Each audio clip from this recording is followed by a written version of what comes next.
The evening air carried a hint of approaching autumn as Jack Matthews pushed open the weathered door of Murphy's Corner. The neighborhood bar was nearly empty, just as he preferred after another exhausting day.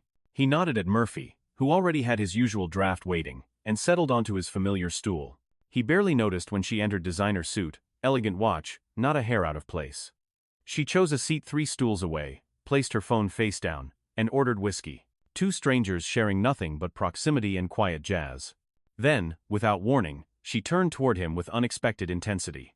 "If you had one wish," she asked, "who would you use it for?" Jack Matthews had never planned on being a single father. At 40, his life had settled into a rhythm of work and responsibility that left little room for anything else. 8 years ago, he had been a mechanical engineer with a promising career, a beautiful wife named Sarah, and dreams of building a family together. Then Lily was born tiny, perfect, and the center of their world. But 3 years later, Sarah's heart condition, which had always been manageable, suddenly wasn't. The doctors used words like unforeseen complications and acute cardiac event, but what they meant was, she was gone, and Jack was alone with a 3-year-old who kept asking when mommy was coming home. He'd sold their house to pay medical bills, moved to a modest 2-bedroom apartment, and eventually left his corporate job. The hours hadn't been compatible with raising a child alone. Instead, he opened Matthew's repair shop, where he could set his own schedule around Lily's needs. It wasn't glamorous fixing industrial equipment, and occasionally household appliances, but it paid the bills, mostly. His hands, once used for precision design work, now carried permanent traces of grease that no amount of scrubbing could remove.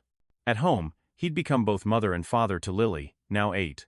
He'd learned to braid hair through online tutorials, mastered the art of cutting sandwiches the right way, and could recite every character from her favorite books. They lived simply, but with a routine that provided stability.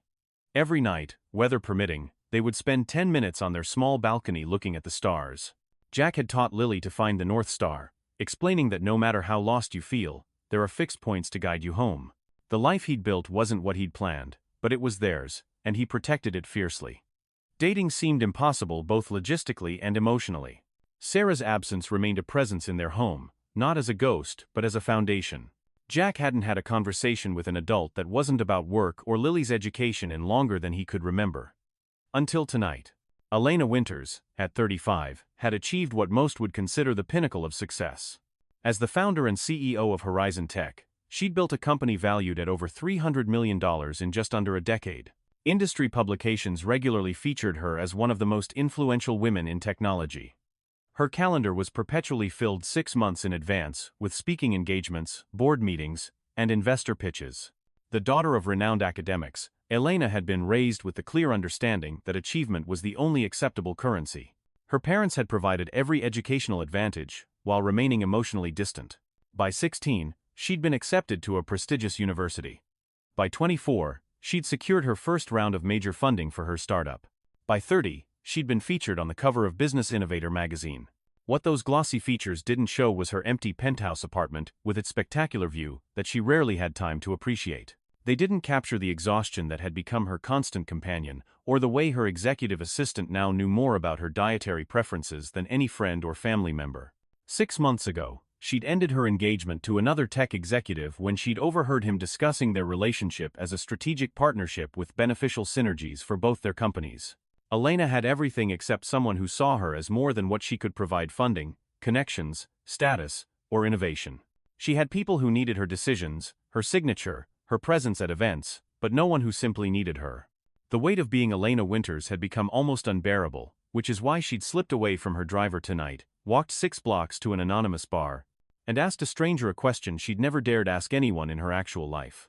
"My daughter," Jack answered simply. "To give her everything I can't." Elena's carefully composed expression softened almost imperceptibly. "Not for yourself?"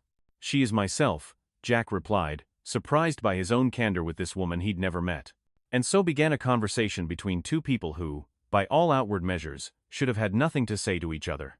Yet as the night progressed, they found themselves speaking with an honesty typically reserved for old friends or strangers on trains, people you trust precisely because they have no connection to your real life. "My daughter's working on a science project about butterflies," Jack was saying, his face lighting up as he spoke about Lily. "She's convinced that if she creates the perfect habitat in our apartment, they'll stay with us through winter. I don't have the heart to tell her otherwise." Elena found herself smiling a real smile, not the camera-ready version she'd perfected for press events. Let her discover it herself. Some lessons are better learned through experience. You sound like you speak from experience, Jack observed. Elena traced the rim of her glass. I built my first computer when I was 12. It crashed spectacularly. My father refused to help, said failure was more educational than success. He wasn't wrong, but a little guidance wouldn't have hurt. Is he still around? Your father? Technically. He's a visiting professor in Vienna this year. We exchange emails on birthdays. She shrugged as if this were perfectly normal. What about your daughter's mother? Is she? She passed away 5 years ago. Heart problem we thought was under control. Jack's response was practiced, a statement of fact he'd learned to deliver without his voice breaking. I'm sorry, Elena said, and meant it. They fell silent, but it wasn't uncomfortable. The bartender refilled their drinks without being asked. Do you know anything about stars? Jack asked eventually. Theoretically. I funded an observatory at my alma mater last year. Haven't had time to visit it. Elena laughed softly. Seems absurd when I say it out loud. I teach my daughter about constellations on our balcony. Simple telescope from a garage sale. Sometimes I think she's learning more from that than school. They talked for nearly 3 hours, moving from childhood memories to favorite books, from Jack's struggles with Lily's increasingly complex homework, to Elena's frustration with board members who underestimated her technical expertise. Neither mentioned last names, job titles, or specific details that would identify their social positions. In that anonymous space, they were simply two people connecting across the invisible barriers that might otherwise have separated them. As midnight approached, Elena glanced at her watch reluctantly. I should go. Early meeting tomorrow. When Murphy brought the check, Elena reached for it. Jack began to protest, but she shook her head. Please, let me. There was something in her tone that made it clear this wasn't about money but about something else, perhaps gratitude for a rare moment of normalcy. As she stood to leave, she looked at Jack directly. You're the only person who made me feel visible tonight. Thank you for that. Before he could respond, she was gone, the door swinging closed behind her. Jack sat for a moment, strangely affected by the encounter, but convinced it was a one-time intersection of their otherwise separate lives. He left a tip for Murphy and headed home, the conversation still echoing in his mind, as he paid the babysitter and checked on his sleeping daughter. The following evening, Elena found herself doing something she couldn't quite explain. Her calendar showed 3 appointments she'd need to reschedule. Her executive assistant was sending increasingly concerned text messages. Yet instead of being in her office reviewing quarterly projections, she was changing in the back of her town car, swapping her tailored suit for jeans and a simple blouse, removing the statement jewelry that had become part of her professional armor. I'll call when I need you, Thomas, she told her driver, ignoring his surprised expression. Take the evening off. Murphy's corner looked exactly the same as she approached it, unremarkable and authentic in a way the carefully designed spaces of her usual life were not. She pushed open the door, instinctively glancing toward the spot where Jack had sat the night before. It was empty.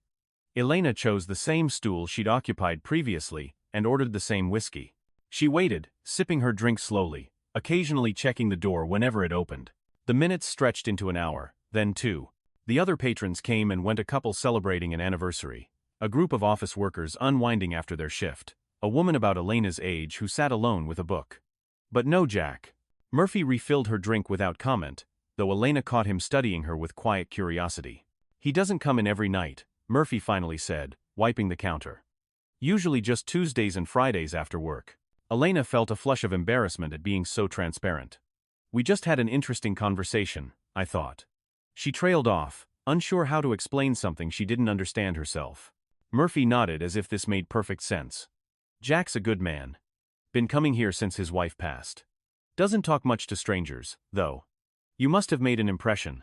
Elena's professional instinct for information activated. Jack? Matthews.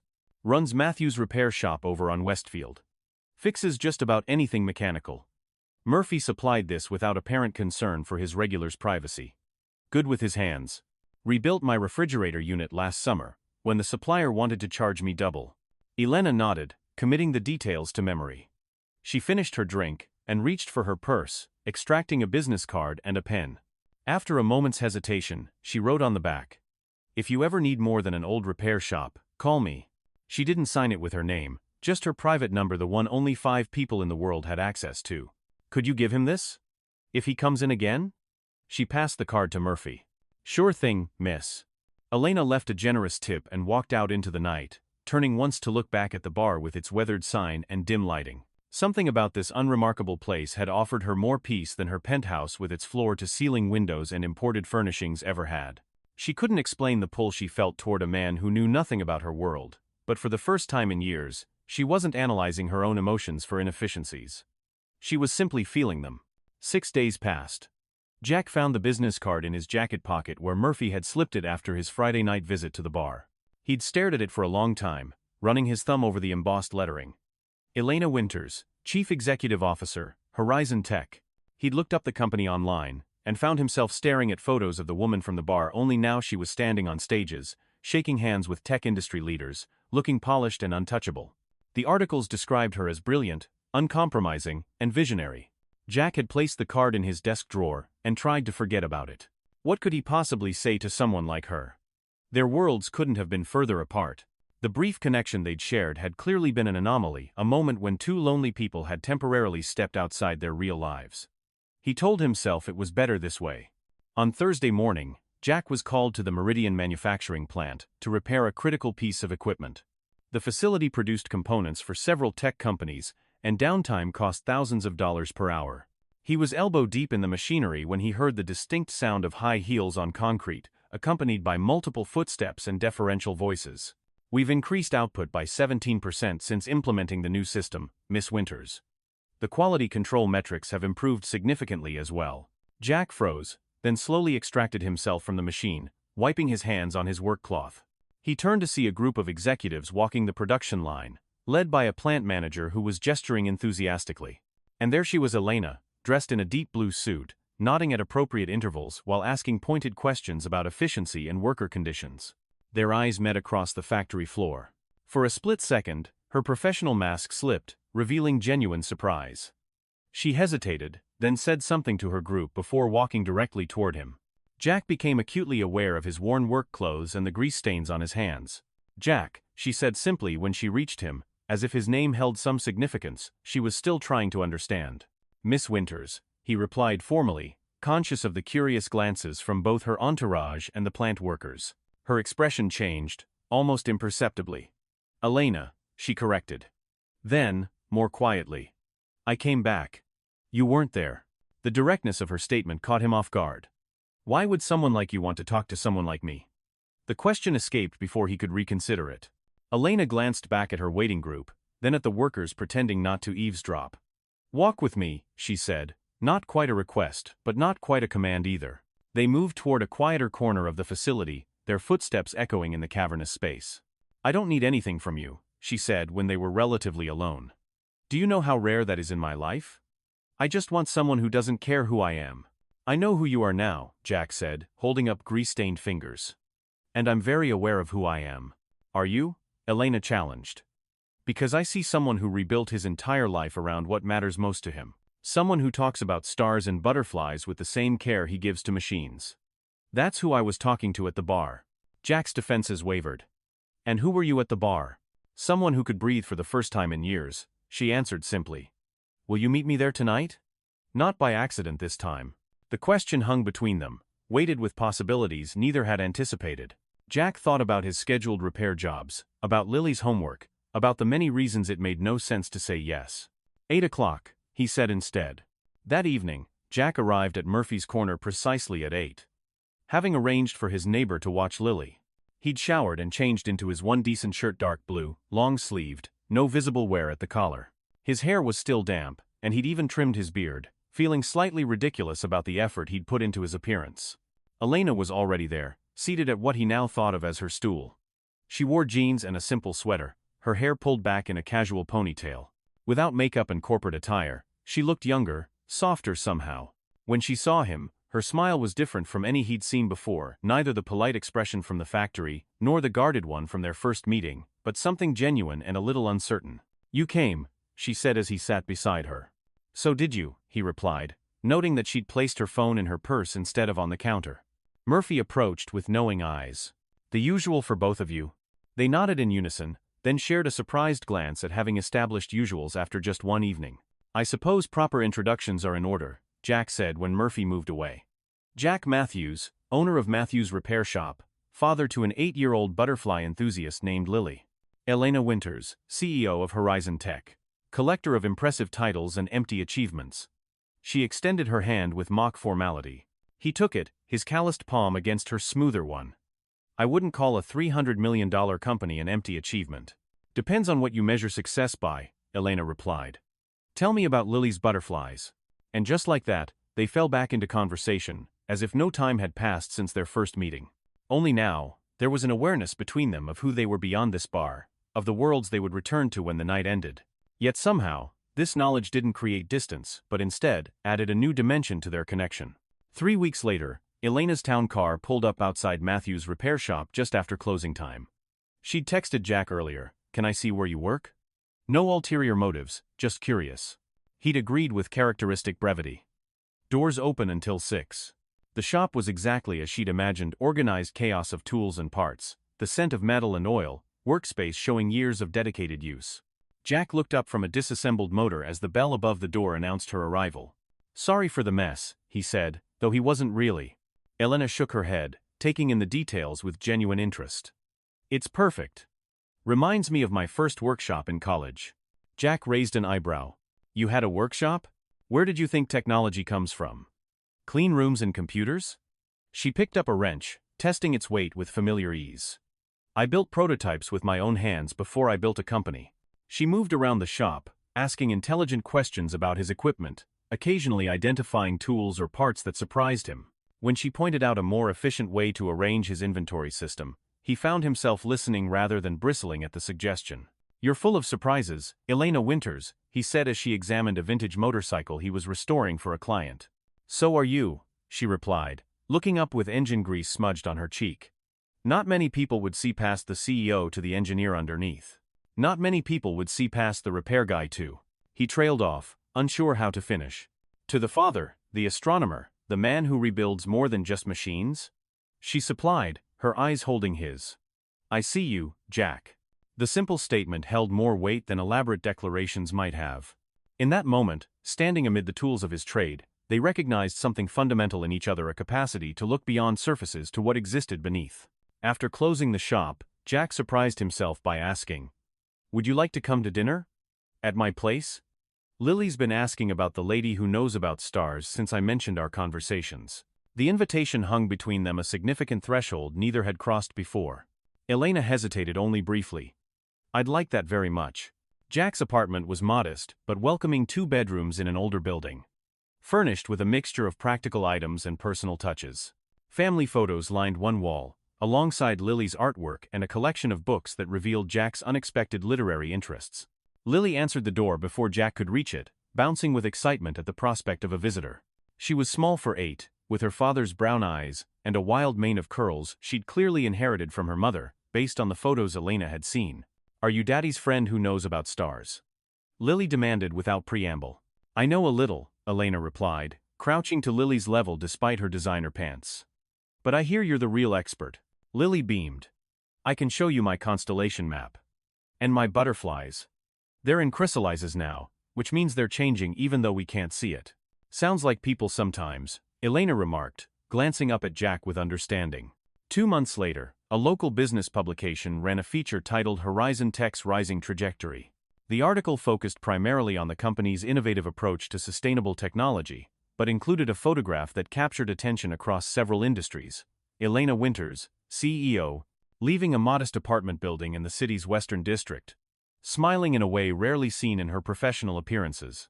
The caption read, "Winters has recently been spotted outside her usual corporate environment, sparking speculation about her private life." By afternoon, several gossip sites had identified the building as the residence of Jack Matthews, a repair shop owner and single father. By evening, the story had evolved into tech CEO dating working-class repairman, complete with amateur paparazzi photos of Elena and Jack at a neighborhood cafe with Lily. Elena's phone rang continuously the next day, her PR team desperately trying to formulate a response. Board members expressed concerns about company image in carefully worded emails. Social media erupted with commentary ranging from supportive to cynical. Power couple redefining status expectations versus midlife crisis or publicity stunt? During a scheduled press conference about Horizon's quarterly results, a reporter asked directly, Miss Winters. Can you comment on your relationship with Jack Matthews and how it might affect investor confidence in your leadership? The room fell silent. Elena's PR director stepped forward, ready to deflect the inappropriate question, but Elena raised her hand slightly. My personal life is exactly that personal, she stated, her voice calm but firm. However, I will say this. Horizon Tech was founded on the principle that innovation comes from unexpected places and perspectives. I carry that belief into every aspect of my life. Next question, please. Her professional response satisfied the business press, but did little to quell the personal speculation. That evening, Elena arrived at Jack's apartment to find him unusually quiet. I saw the news, he said after Lily had gone to bed. Your board members can't be happy. They'll survive, Elena replied, trying to keep her tone light.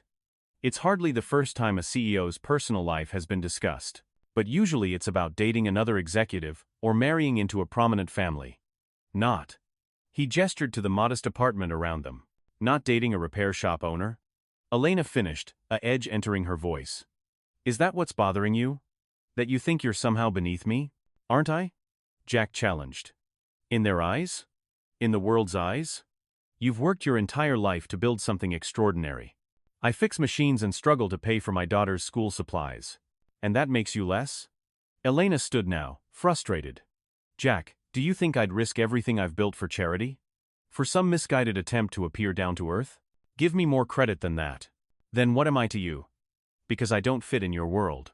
Elena's expression softened unexpectedly. Maybe I don't want to fit in my world anymore either. She sat beside him again, taking his hand. Jack, the board members, the press, the gossip, they don't know me. Not really. They know Elena Winters, CEO. You know just Elena.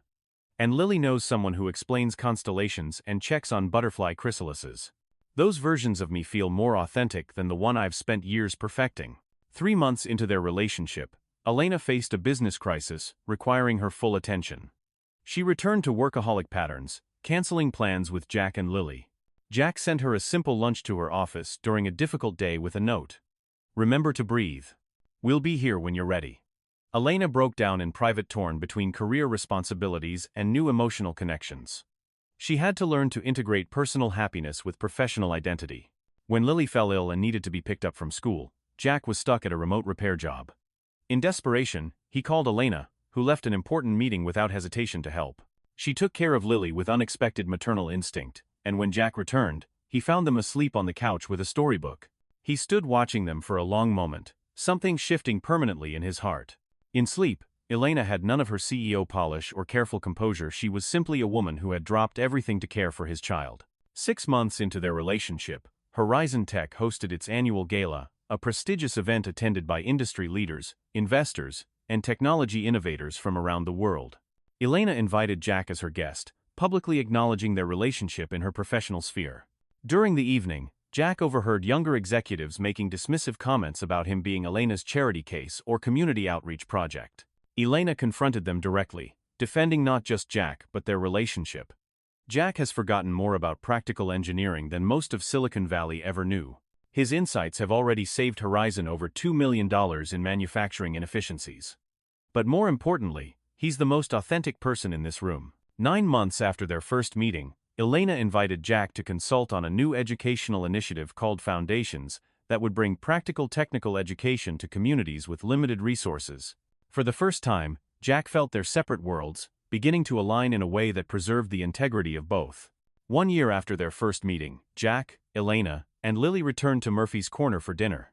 As they waited for dessert, Lily suddenly grew serious, studying Elena with unusual intensity. I was thinking about Mom today, Lily said thoughtfully. I still remember her from the pictures and your stories. And that's important.